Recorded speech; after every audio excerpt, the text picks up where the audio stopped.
Praise the Lord everyone. उम्मीद करती हूँ कि आप लोग प्रभु के अनुग्रह से स्वस्थ एवं सुरक्षित हैं। पिछली वीडियो में हमने डिस्कस किया था बाइबल का ओवरव्यू, जिसमें हमने देखा था कि बाइबल में जो बुक्स हैं उनके हम अलग कैटेगरीज बना सकते हैं ताकि बाइबल को पढ़ना और समझना हमारे लिए इजी हो। इस वीडियो से हम उत्पत्ति की पुस्तक को शुरू कर रहे हैं और उत्पत्ति बाइबल की पहली पुस्तक है। उसका पहला अध्याय आज हम डिस्कस करेंगे। तो ये वीडियो समझना आपके लिए तब इजी होगा अगर आप खुद भी बाइबल पढ़ रहे हैं, और मैं उम्मीद करती हूँ कि आपने इस वीडियो पे क्लिक इसीलिए किया होगा क्योंकि आप सच में बाइबल को अच्छे से समझना चाहते हैं। तो आपके पास एक बाइबल होनी चाहिए, हार्ड कॉपी। अगर नहीं है तो आप ऑनलाइन भी पढ़ सकते हैं। ऑनलाइन आपको सर्च करना है होली बाइबल इन हिंदी। कई सारी साइट्स ऐसी मिल जाएंगी आपको जो आपको फ्री में बाइबल प्रोवाइड कर देंगे। तो चलिए इस वीडियो को शुरू करते हैं। उत्पत्ति पहला अध्याय। इसमें हम देखते हैं कि कैसे आदि में परमेश्वर ने आकाश और पृथ्वी की सृष्टि की। तो पृथ्वी की सृष्टि को किसने किया है? पर प्रभु ने किया है, गॉड ने किया है, परमेश्वर ने किया है। उस वक्त पृथ्वी बेडौल और सुनसान पड़ी थी, कुछ भी नहीं था यहाँ पे, है ना। और गहरे जल के ऊपर अंधेरा था। परमेश्वर का आत्मा जल के ऊपर मंडराता था। तो कैसी भद्दी सी उस वक्त पृथ्वी दिखती होगी, है ना।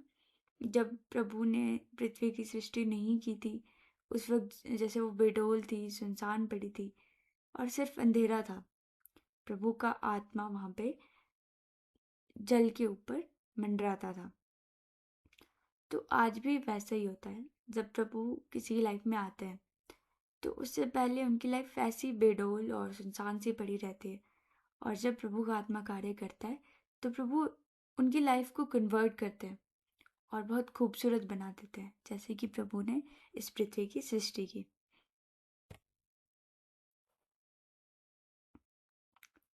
अब हम डिस्कस करेंगे बाइबल के फर्स्ट चैप्टर को, जो कि उत्पत्ति का पहला अध्याय है।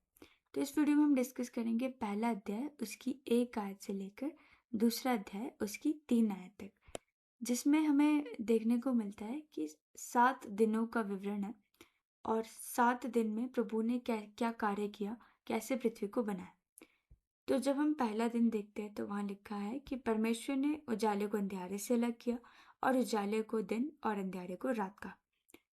तो मैंने एग्जैक्टली बाइबल वर्सेस को यहाँ पे नहीं लिखा है, तभी मैंने आपको कहा कि आपको बाइबल रीड करनी होगी साथ साथ। यहाँ से हम बस एक आइडिया ले सकते हैं कि अच्छा इस चैप्टर में आखिर है क्या क्या।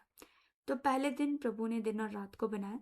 दूसरे दिन परमेश्वर ने जल में एक अंतर बनाकर उसे ऊपर और नीचे 2 भाग में कर दिया और उस अंतर को आकाश कहा। तो जल हमने देखा था कि पृथ्वी पर जल था और उसके ऊपर अंधियारा था। तो उस जल में से प्रभु ने उसको 2 भाग किया, एक नीचे का और ऊपर का, और बीच में अंतर, एक गैप सा कह सकते हैं, और उस अंतर को आकाश का, जो हम देखते हैं ना। और तीसरे दिन परमेश्वर ने आकाश के नीचे वो जो अंतर बनाया था, तो नीचे जो जल था उसमें से सूखी भूमि को अलग किया, जिसे पृथ्वी कहा, और जल को समुद्र कहा, और परमेश्वर ने पेड़ पौधों को भी बनाया। तो प्रभु ने पृथ्वी में से पृथ्वी को बनाया, पेड़ पौधों को बनाया तीसरे दिन में।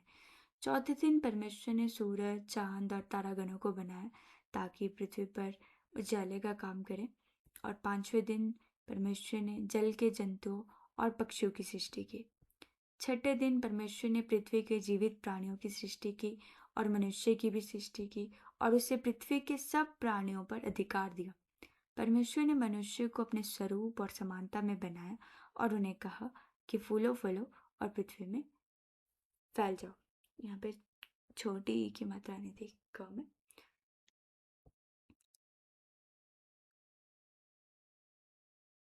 तो ये हम देखते कि 6ठे दिन का था, और 6ठे दिन में प्रभु ने जीवित प्राणियों को बनाया।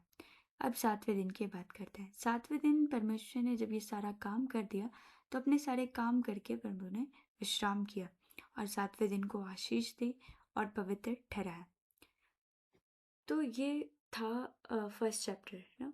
छठे दिन तक हमें देखने को मिलता है पहले चैप्टर में, और 7वें दिन 2 अध्याय उसकी पहली से तीसरी आयत तक। और जब प्रभु ने सारा कार्य किया, तो जब आप पढ़ोगे वहाँ पे पहला दिन जब प्रभु ने सारा काम किया, फिर लिखा है कि फिर सांझ हुई, फिर भोर हुआ, इस प्रकार पहला दिन हो गया। तो यही चीज़ आपको हर डे के बाद देखने को मिलेगी। और साथ ही प्रभु के वचन में लिखा है कि परमेश्वर ने देखा कि अच्छा। जब प्रभु ने इन सब की सृष्टि की, तो बाद में हर दिन के बाद ये लिखा है कि परमेश्वर ने देखा कि अच्छा, यानी कि प्रभु खुश थे कि उन्होंने इस पृथ्वी की सृष्टि की।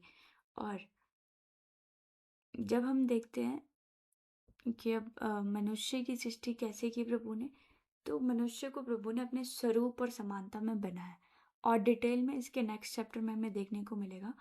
तो इस वीडियो में जो सीखने वाली बात है वो ये कि परमेश्वर ने मनुष्य को अपने स्वरूप और समानता में बनाया। हम लोग बहुत बार खुद को क्रिटिसाइज करते हैं या खुद को बहुत सी नेगेटिव नज़रों से देखते हैं और अपनी कोई वैल्यू नहीं करते हैं।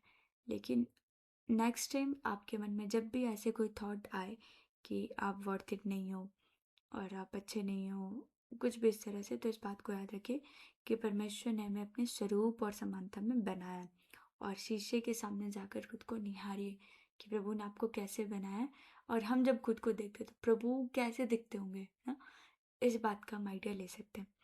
और पहली बात तो ये कि हमें इस बात को याद रखना है हमेशा, और खुद को बुरे नज़रों से नहीं देखना है, और प्रभु के जैसा हमें होते जाना है, उनके स्वभाव को अपनाना है।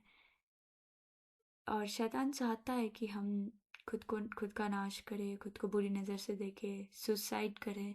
वो हमारे माइंड में ऐसे थॉट्स लेकर के आता है, लेकिन हमें ऐसा नहीं करना और इस बात पे स्टिक रहना है। और फिर हम देखते हैं 7वें दिन में प्रभु ने 7वें दिन को पवित्र बताया। 7वें दिन विश्राम किया है। तो 6 दिन हमें कामकाज करना है, 7वें दिन हमें विश्राम करना है, क्योंकि प्रभु ने भी ऐसा ही किया है और हमें भी ऐसे ही बताया। नए नियम में जब हम देखते हैं तो वहाँ लिखा है कि हे बोझ से दबे हुए लोगों, मेरे पास आओ, मैं तुम्हें विश्राम दूंगा। और ये हम मिस कर रहे हैं आज की डेट में। बहुत से लोग संडे को, सैटरडे को, जब भी हफ्ते में एक बार आपके चर्च में संगति होती है, उसे मिस करते हैं। हमें नहीं करना है ऐसे, क्योंकि प्रभु ने हमें आज्ञा दी है, ना केवल पुराने नियम में लेकिन नए नियम में भी आज्ञा दी है कि विश्राम दिन को पवित्र मानो, संगति करना मत छोड़ो। तो इस बात का हमें ध्यान देना है। और बाकी के 6 दिन में ऐसा नहीं है कि हमें कुछ भी नहीं करना है। बाकी के 6 दिन में भी हमें बाइबल पढ़नी है, प्रेयर करनी है, प्रभु से बातचीत करनी है, प्रभु के साथ अपने रिलेशनशिप को निखारना है। लेकिन 7वें दिन हमें संगति भी करनी है। तो ये पूरा चैप्टर था, और मैं विश्वास करती हूँ कि आप आज की इस वीडियो से ज़रूर कुछ ना कुछ सीखे होंगे। प्रभु आपको इसी तरह से बढ़ाए।